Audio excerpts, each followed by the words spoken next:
Good day to you. This is Anagalactic on the 17th day of October 2024. It's mid afternoon here in Chico, and today I will be beginning the publication of my formal presentation of a new geometry. You'll be the first to hear it. There are several stages to a publication of a scientific discovery or any scientific paper. There are two classes of submittal according to the accreditization of the submitter. That would be myself. I am not part of the industry. I have no professorial oversight. I don't belong to a university. Indeed, I'm not part of the industry. So that puts me in the second category, which is quite productive these days, although of course not at the same level of accreditability. In other words, anyone could submit to an open source. It does still have to be approved. It's not like anything that's sent in will be published. It will be analyzed first because, of course, a person could send in something goofy. So there is that sieve, and it does require manpower. It requires time and effort and organization to review such a wealth, such a dump truck load of possibly important insights. So we're all in this together, but necessarily due to the nature of the industrial side of science, it is necessary to take a different course depending on, that is, of submittal, depending on one's level. It's really at two levels, essentially. So the process is, for a person such as myself, very similar to the process undergone by a person submitting to an accredited publishing house, really an industrial publishing house, which serves its purpose as well as they can do. Now, open source, that's my term. It's a relative term to the industrial channels, which are much more rigorously enforced. The most popular or commonly named open source publishing house for scientific papers is probably Archive. It's the one that I first ran across and the one that I'm most familiar with. There is another one that's very similar called Vichra, and these are two well-known publishing, I guess you'd call them houses, publishing house. Unknown where they get their money from. Science does include some altruistic motives, but usually there must be some kind of money involved because, of course, as the adage goes, time is money. Now, what I'll be presenting today is the unrevised text that I will be putting into LaTeX format. Now, for those of you who are not really familiar with the term LaTeX, it's a very interesting, you could say, typesetting system. It's not really a program. You need, although there is a program that translates into LaTeX, which is really a language, is probably the best characterization. What it allows is a boilerplate approach, really what's called a template approach to publishing, so that there's a standard format, so there's a uniformity, which is highly desirable, particularly for scientists who review these papers more than someone like myself might. So this consistency is highly desirable, but it's also very beneficial for the author, myself in this case, because it allows you to have an outline format with various formats. In LaTeX language, these are called sections, subsections, and paragraphs. Not much else is needed in the sense of a framework. But then there are, of course, a ton of other features, such as the inclusion of illustrations, and in the case, of course, of scientific publications, which this is, the ability to include formulas, that is, equations that are typeset in a standard format, and that is available in LaTeX. It's one of its most amazing features, is the ability to compose what can be quite complicated formulas. Now, in my case, I won't be using any of the calculus symbols, or I really don't have a lot of mathematics. There is a strong mathematical basis in this discovery because it's a geometry with a number system, but the equations are simple. It's a remarkably simple geometry with unexpectedly profound ramifications. So without further ado, I hope that's enough bracketing information for you. The timetable for this publication, however, I should cover that before diving into our material today. I, of course, have to be vitally concerned with the timetable because, of course, time is always running out for a man as well as for some situation. Currently, there's no expectation of this publication, so it's not like I'm running a race. I have all the time that I need because nobody knows about this. I consider it to be time critical for reasons that are, I'll just say, personal. But from the point of view of my viewer base, which is enlarging, I don't have a huge following by YouTube standards, but I'm quite gratified to see the rise. I have over 100 subscribers now. I never expected that 3 years ago. And without going into the detail of the history of this project, the current phase is a major benchmark. It's a turning point because without the paper, this really can't be reviewed. I did produce this lecture series, 725 lectures thus far, which is amazing even to me, about 2 every 3 days for the past 3 years. It was to practice giving presentations because I envision somewhere in the future me speaking to a room full or a group of people, either by video or on a stage or by any other method. I do also encourage any interviewer who would like to interview me, of course informally, so you know you're not jeopardizing your reputation or profile on YouTube or anywhere else because you don't know me.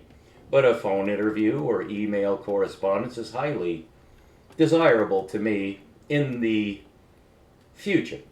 But for now, without the paper, I'm nobody. That's just the way it is. It's nothing against or for me. It's just I have to do this work, and of course I've been looking forward to this. But this has been a discovery vector. Now, the original discovery of the geometry is all I'll be covering in the first document. So that's what we're going to cover today, is the geometry. There will be 2 more papers to follow. The second one is perhaps the most, if this is a word, impactful, is that a word? It's the most, in some sense, significant from the point of view of physics. Because the geometry that's part of abstract science, which includes mathematics, geometry, and logic. That is the substrate of all science, and so that, of course, could be significant. I'm certain that you know that it is if it can be proved. I have proved it, but a proof to myself is only the necessary first step. It's not yet science. It's the precursor to possible addition to our scientific database, our repository of knowledge, which includes structure. All right, so I believe that's all I wanted to say is bracketing information. I always do this, and sometimes I divide the lecture or presentation into 2 videos so that I can give the bracketing information in one segment, and then in another video give the actual content for the day or the session. That won't be necessary here. This is written out, and so that you know, for those of you who are interested in this paper, it will be a matter of days, at the most a couple of weeks. I expect that this will be out on the internet where you'll be able to read it, and I will make announcements. Within the next 2 weeks, you'll be able to read the actual document before it's submitted to Archive and further targets for publication. The topic of this monograph being a relatively simple discovery of a spheric geometric system, the format conforms to formal standards.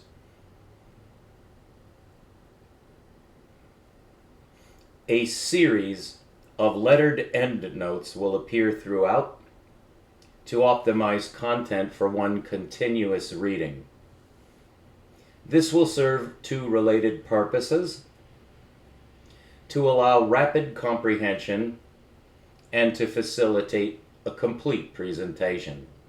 This is my innovation, which I think will be well received. That is, it will be considered my option. It's non-standard in the sense that I don't know of how authors of scientific papers regulate themselves in terms of their own personal preference. But this is not really an innovation. It's not like I'm some maverick trying to introduce an extension to the standard. But this is a somewhat unusual scientific presentation. First of all, because it's not pure mathematics, it's geometry. And geometry, by its very nature, I'll say, induces a slightly different kind of presentation. Because it's synthetic, geometry is about relationships. And I hope that helps.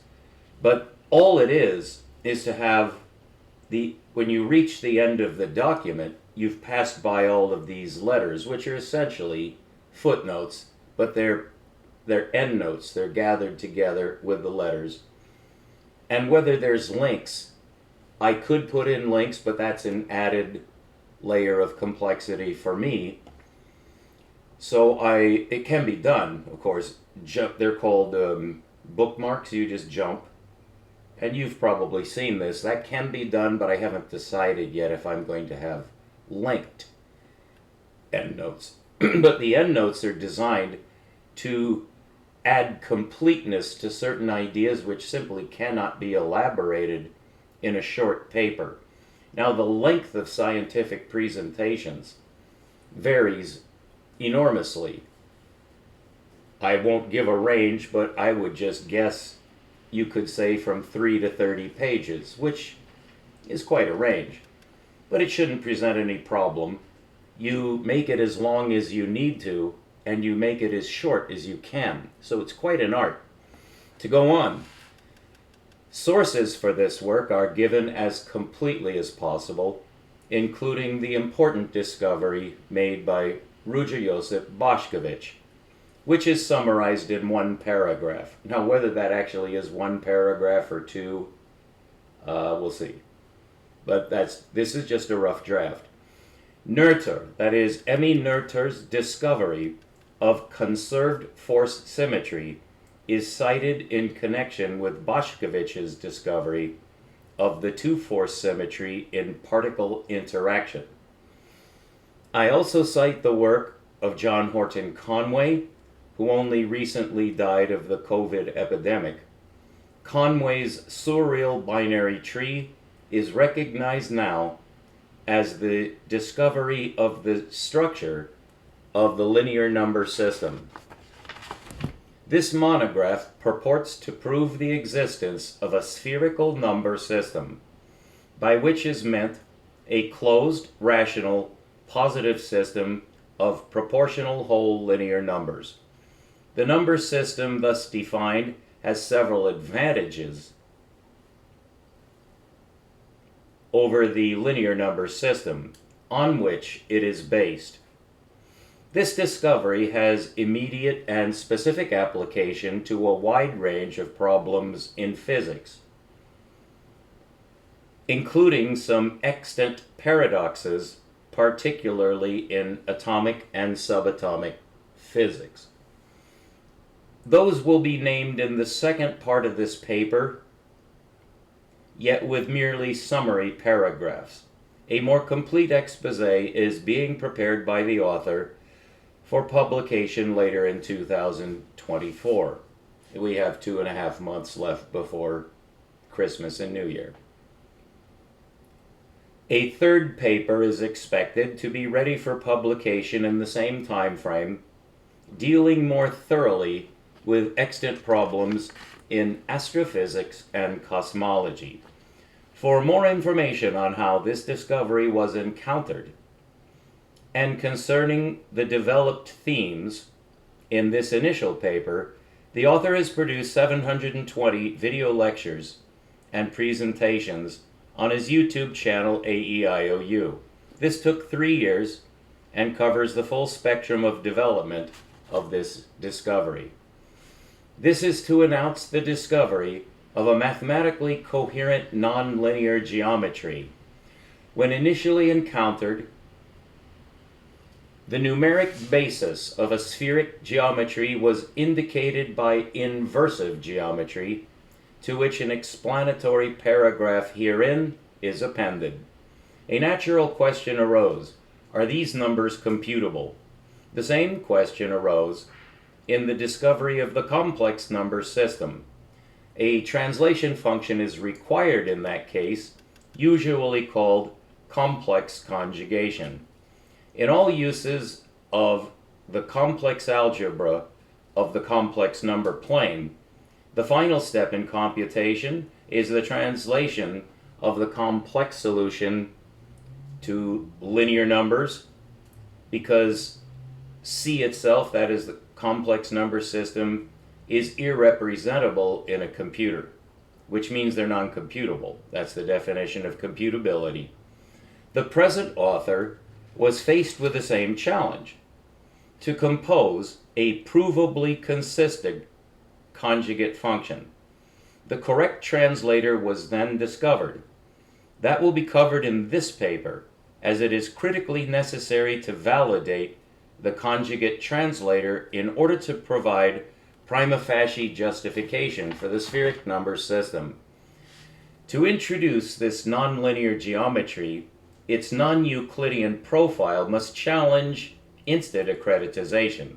Because this involves a certain paradigm shift, the main focus of this monograph is to establish the coherence, closure, completeness, and computability of the number system itself.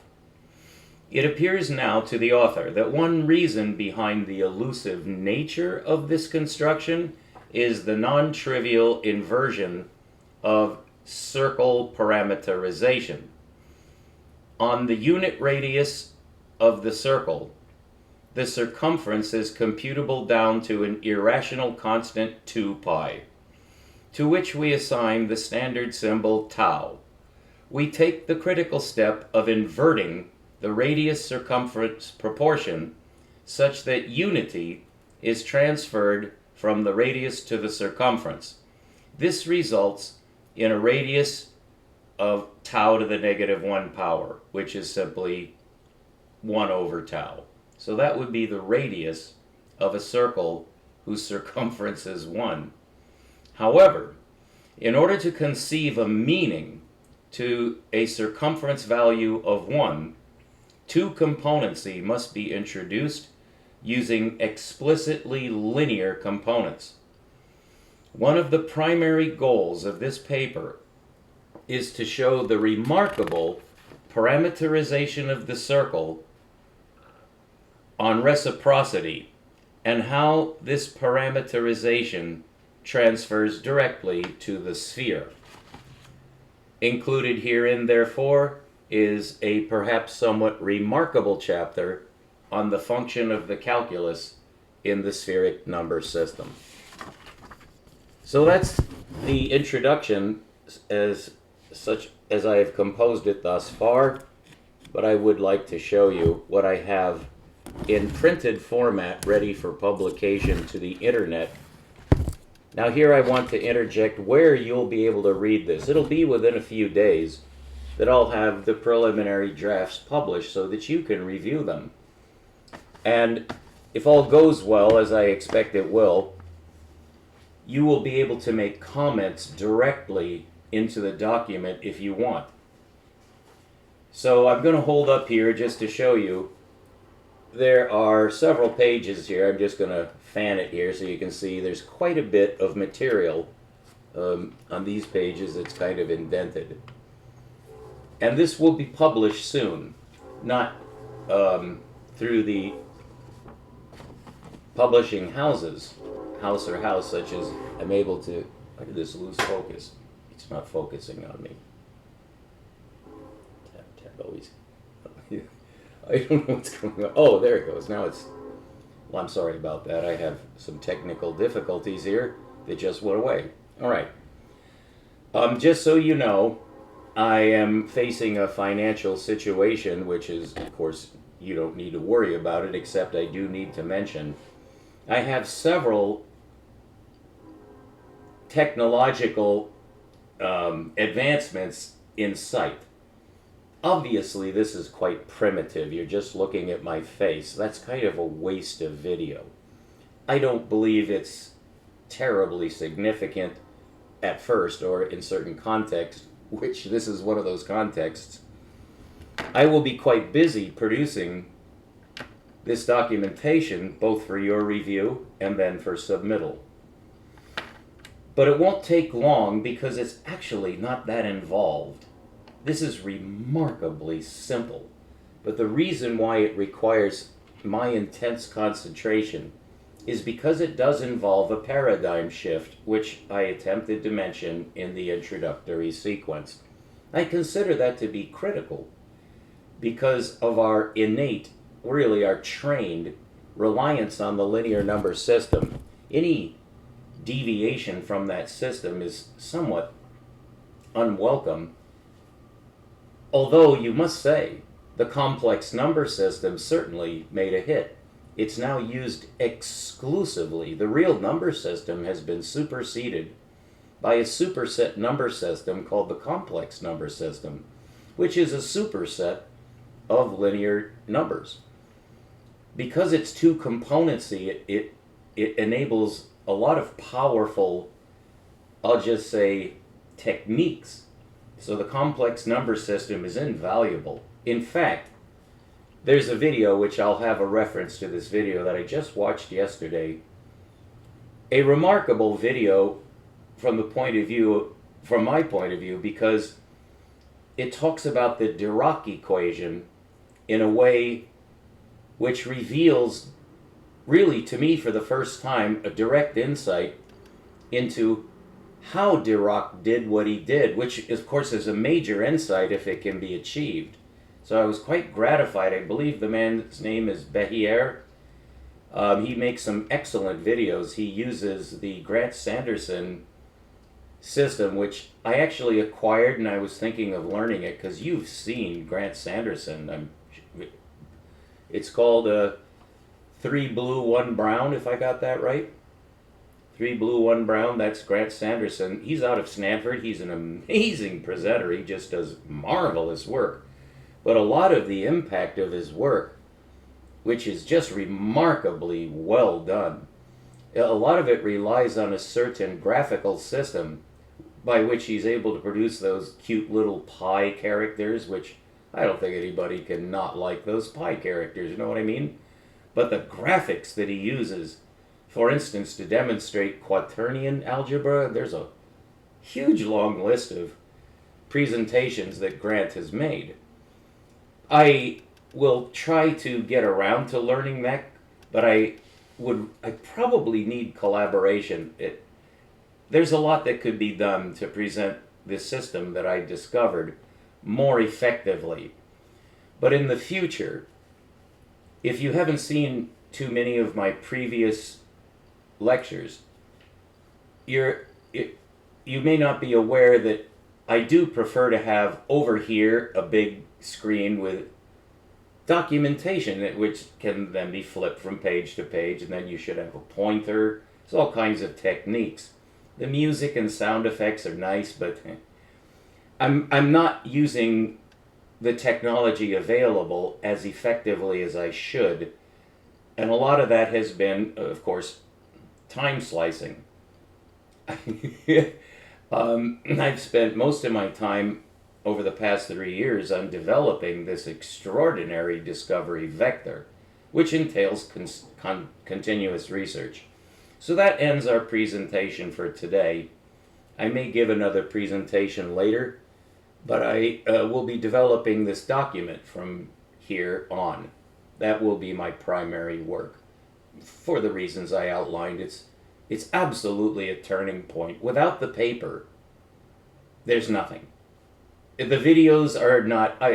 I got my hopes up when I got over 1,700 views when I published my quite recent, just a couple or 3 months ago. I published another brand new insight into the subatomic structure of the proton, or actually the protonic core called the nucleus, which also can have neutrons. And this structure mimics the structure in the electronic system, which forms shells. I was able to show that the protonic system, although we can't penetrate it yet, it also must be a concentric spherical system of the two-force balance system that's exhibited in the atomic system. It's a two-force balance system. Ruđer Josif Bošković should be given credit for the discovery of that, because he discovered it over a century before any particles had been discovered. So that and it was overlooked. It is being revived, and I will be reviving it insofar as I am able, because deservedly so. It deserves mention. It's not just mention, it deserves prominence, because it supersedes Newtonian mechanics in a way which enables us to visualize the quantum paradox. So this is not trivial. So I hope you're enjoying this. I certainly am. This is the dream of every scientist, is to make a discovery. This could be, and I'm not trying to be grandiose, but it's kind of unavoidable, I think you'll admit. This could be one of the greatest discoveries in the history of mathematics or science, because of its direct application to current, that is contemporaneous, sometimes the word used is extant, the existing paradoxes that haven't been penetrable for a century. Science is halted because of these paradoxes, and mania, a certain kind of mania, has replaced genuine scientific insight. And this is, I believe, the answer. So stay tuned, keep looking up. It's a full moon, beautiful, beautiful full moon. I hope you're continuing to do astronomy, because that's where you'll get your real answers. This geometry is simply to help you appreciate the only real science at the end of the scientific course of any man is to turn your eyes to heaven at night and understand what you're seeing. That's called understanding, and it leads to wisdom. I hope you are able to realize that in your own life, because you're blueprinted to do so, and the reward is transcendental. We'll be right back.